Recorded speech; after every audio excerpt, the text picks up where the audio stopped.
What if the reason you are stuck is not because the world is unfair, but because you have been trained to stay soft in a world that rewards cruelty? Look around. The men who win today are not the most kind, the most honest, or the most good. They are the ones who are willing to say what others are too scared to admit. They are the ones who play the game the way it is, not the way it should be. And you know it. You scroll past them every day. You see them build businesses while others complain. You see them speak without apology, while others beg for validation. They are not waiting for permission. They are not interested in being liked. Because they learned something that you have not yet dared to face. This world does not reward softness. It punishes it. You were told to be nice. You were told to be agreeable. You were told that being selfless would bring you peace. And yet here you are, anxious, bitter, and stuck. You hold your tongue. You downplay your ambition. You say yes when you mean no. And every time you do, a piece of you dies. Every time you avoid conflict, someone else takes what should have been yours. You think playing fair will protect you, but fair is a story the powerless tell themselves to feel better about losing. Nietzsche saw it coming. He saw that one day, men would be encouraged to be tamed, distracted, and obedient, all while calling it maturity. But the man who wins, the man who rises, is the one who can look this brutal truth in the face and still move forward. Not because he is heartless, but because he finally stopped pretending. He finally decided to become dangerous. You were told from the beginning that if you were kind, respectful, and patient, things would work out. That if you followed the rules, you would be rewarded. That if you treated people well, they would do the same. But then you got older. You entered the real world and watched those who cut corners rise faster than those who played fair. You watched people who were louder, more aggressive, more ruthless, take what they wanted without apologizing. You kept thinking it would balance out, that karma would catch up, but it never did. The office doesn't reward the quiet man. The dating world doesn't reward the passive one. The economy doesn't care how noble you are. Goodness means nothing if you are invisible. And yet, you keep clinging to the idea that being a good man is enough, even while life keeps proving otherwise. The lie was never just about morality. It was about control. A system that convinces strong men to tone themselves down becomes easier to manage. You are praised for being polite, but punished the moment you speak your truth. You are told to be calm, but then stepped over by those who are not. And still, you hesitate. You say you want peace, but what you really want is to be accepted. You stay silent, not because you believe in kindness, but because you are afraid of confrontation. You hide behind the mask of the good man because it is safer than being real. But safety is not respect. It is not strength. It is not power. If you want to change your life, you have to stop worshiping the idea of being liked. The men who win are not the ones who follow the script. They are the ones who burn it. You have been told life is supposed to be fair. You are told every day that effort leads to results, that good behavior will earn good outcomes, that fairness is the rule. But walk outside and look around. You will see people who work harder than anyone else, stuck in the same place for years. You will see others who barely try, but get everything handed to them. You can sit in a coffee shop and see the same guy who disrespects everyone get the girl while the quiet one goes unnoticed. You can go to a job interview and watch the most qualified candidate get passed over because someone else had better timing, better looks, or better connections. Still, you cling to this idea of fairness, even though it is not how the real world works. The world does not reward what is fair. It rewards what is effective. Fairness is something you tell yourself to avoid the truth. It is more comfortable to believe you are not getting ahead because the world is unfair than to admit you are not doing what it takes. It is easier to blame systems and people than to face the fact that you might need to change. The truth is, the man who can adapt wins. The man who can take a hit without crying for fairness, who can keep moving when the odds are against him, who can read the room and play it right without waiting for things to be just, is the man who keeps rising. The world is not a courtroom. It does not operate by rules of justice. It operates by force, by timing, by intelligence, and by boldness. The man who keeps waiting for fairness will wait forever. Walk into any room today and you will feel it. There is tension under the surface. There is quiet frustration in the way people speak, in the way they hold back, in the way they scroll for hours just to feel something. Bitterness has become normal. Most men today are not lazy or stupid. They are angry. Angry at how much they gave and how little they got back. Angry at being overlooked, disrespected, ignored. But instead of using that anger to rise, they sit in it. They turn it into sarcasm, into fake detachment, into the story that says life is unfair, so there is no point in trying. That story is not truth. It is resentment. And it is the one thing that kills your ability to grow while convincing you that you are right to stay where you are. The bitter man is not powerless because the world made him that way. He is powerless because he refuses to confront how much he wants power. He says he does not care, but checks who viewed his posts every 10 minutes. He says women are shallow, but still stares at them in silence instead of becoming someone worth noticing. He says money is not important, but cannot stop complaining about his job. The bitterness is not from failure. It is from refusing to admit that he wanted to win and did not. This is where resentment is born. From desire without discipline, from ambition without courage, from comparison without action. The world is filled with bitter men who had potential but turned it into complaints. The man who wins is not the one who avoids resentment. He is the one who turns it into motion, the one who uses what hurts as fuel to stop bleeding and start building. In every group, there is someone who always has a reason why things did not work out. He says his boss had it out for him. He says his ex was manipulative. He says the world just does not appreciate men like him. At first, people listen. They nod. They agree. But over time, the room grows quiet. People get tired because deep down, everyone knows the truth. That man is not unlucky. He is addicted to being the victim. He has built his entire identity around the idea that life happened to him. He gets sympathy, but he never gets results. And the more he talks, the more obvious it becomes. He does not want change. He wants someone to feel sorry enough to carry him. But no one is coming. Victimhood has become a strategy. It is rewarded. You get attention. You get a platform. You get comfort. You get the illusion of importance without having to produce anything. But here is what no one tells you.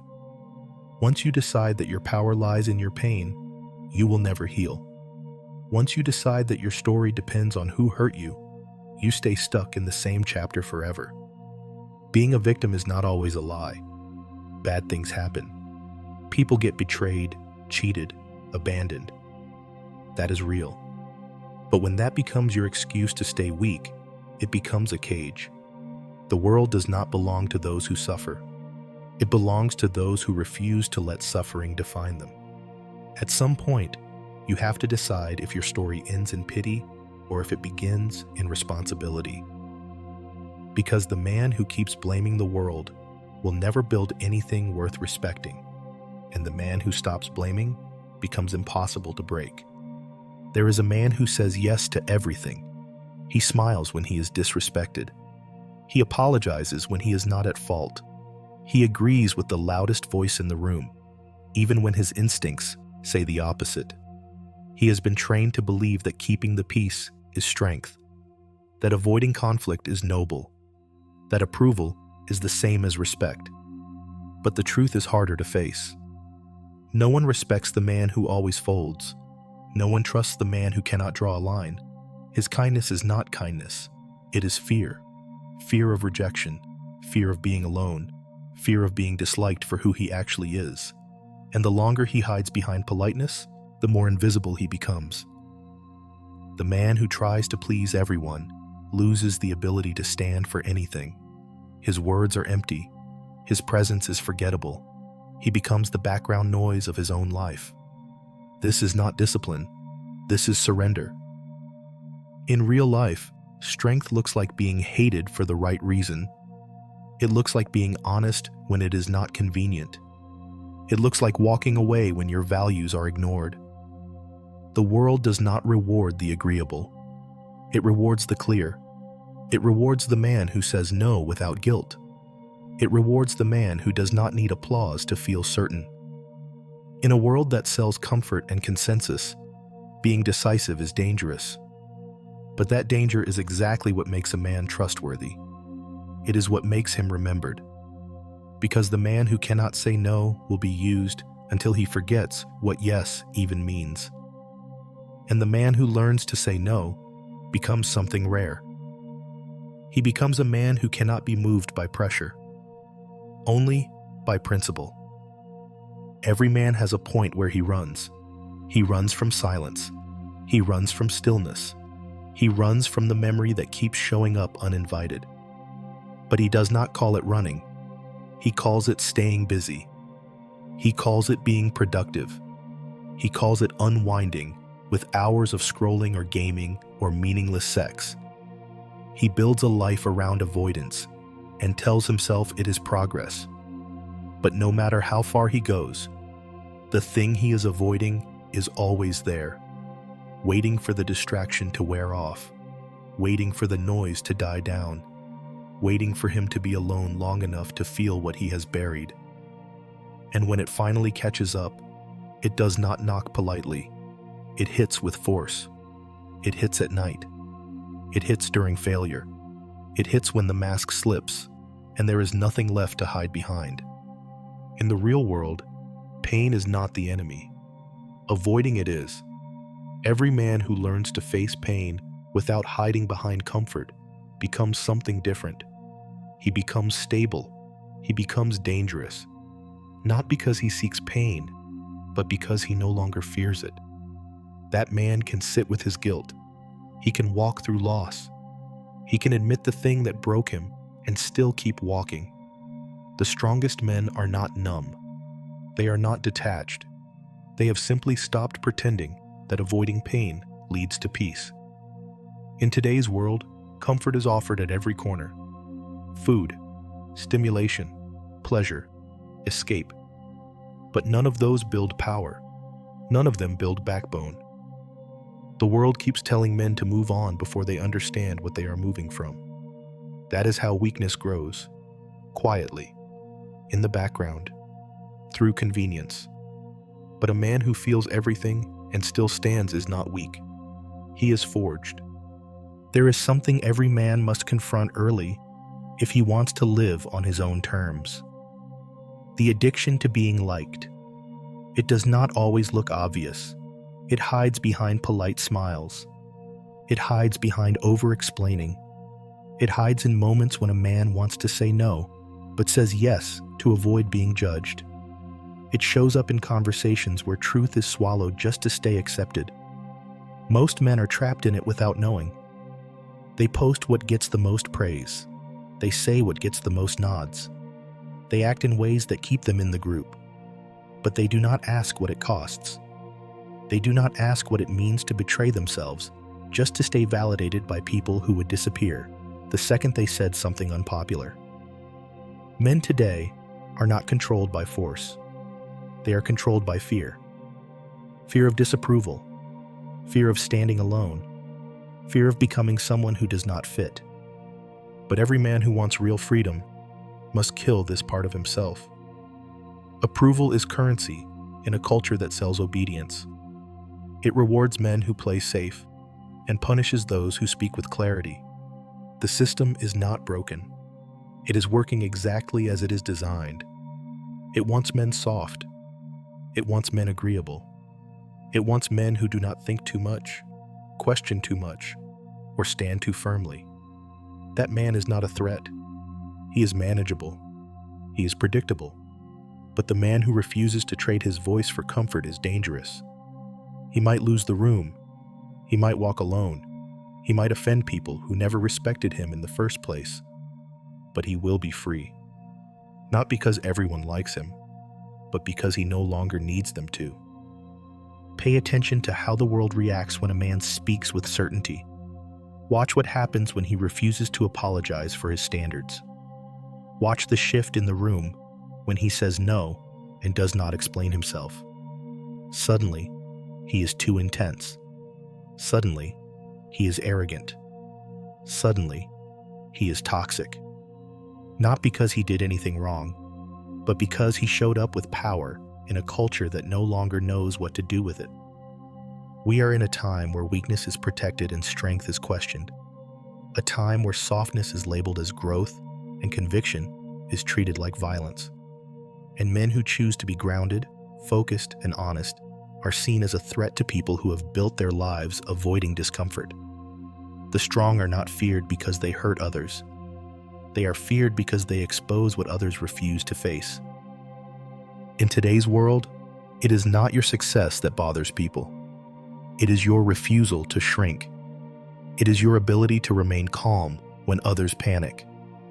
It is your habit of making decisions without needing consensus. When strength becomes rare, it gets labeled as dangerous. And many men, fearing rejection, start to tone themselves down. They soften their voice. They filter their thoughts. They make themselves small just to avoid being misunderstood. But every time you choose to dilute your strength, you teach the world that you are not a problem. You teach the world that you are easy to ignore. And that is exactly what happens. The world starts ignoring you. The cost of strength is that not everyone will like you. But the reward is that you will no longer need to ask for space. You will take it. And you will stop apologizing for being built for more. A man who cannot walk away from what weakens him is not a man in control. In today's world, there are men who stay in rooms they know are shrinking just because they fear the silence outside. They stay in jobs that erase their soul. They tolerate relationships that suffocate them. They keep scrolling to avoid a truth they already know. The ability to walk away is not just about pride or ego. It is about choosing your mind over your comfort. It is about knowing that no paycheck, no partner, no group, and no identity should have the right to trap you in a version of yourself that you secretly hate. Most men do not stay because they want to. They stay because they are scared of the cost of leaving. That cost is the exact payment required for a life that belongs to you. If you do not pay it, you do not own your life. There is no self-respect in being endlessly available to things that no longer serve you. If a man cannot say no, then his yes means nothing. Your time is not infinite. Your energy is not replaceable. If someone or something is burning your time in exchange for comfort or validation, then that is theft wearing the mask of security. In the modern world, there is no shortage of ways to waste your life while appearing successful. But there is a quiet power in the man who walks away and says nothing. He is not trying to be seen. He is simply reclaiming what was already his. Your freedom starts the moment you realize you are allowed to leave. And no man who walks away from what kills him ever looks back with regret, only with clarity. Most men today try to fix their pain by escaping it. They jump into distractions. They drown in noise. They chase after dopamine in every corner of the screen, every hour of their day, and every click of their feed.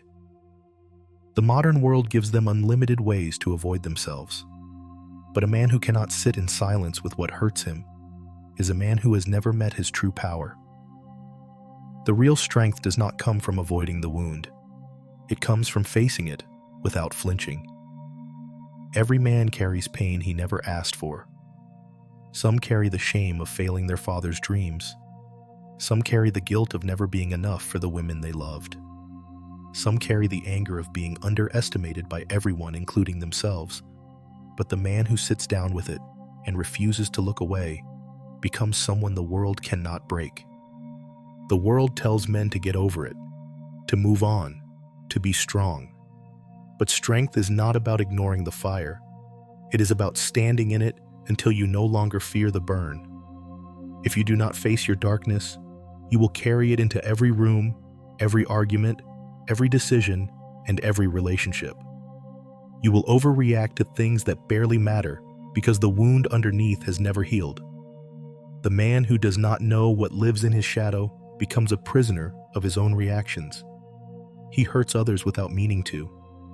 He sabotages peace without understanding why.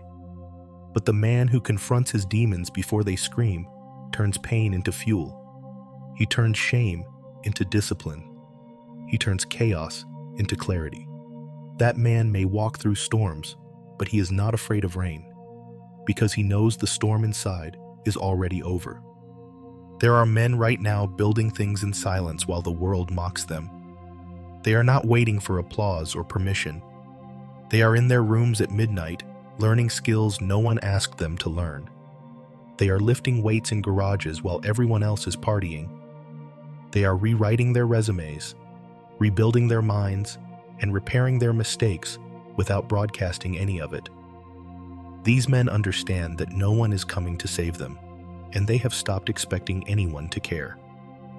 In a time when validation is a currency, they have chosen to be poor in attention but rich in intent. It is not about being seen. It is about becoming someone worth seeing. And that work never happens in public.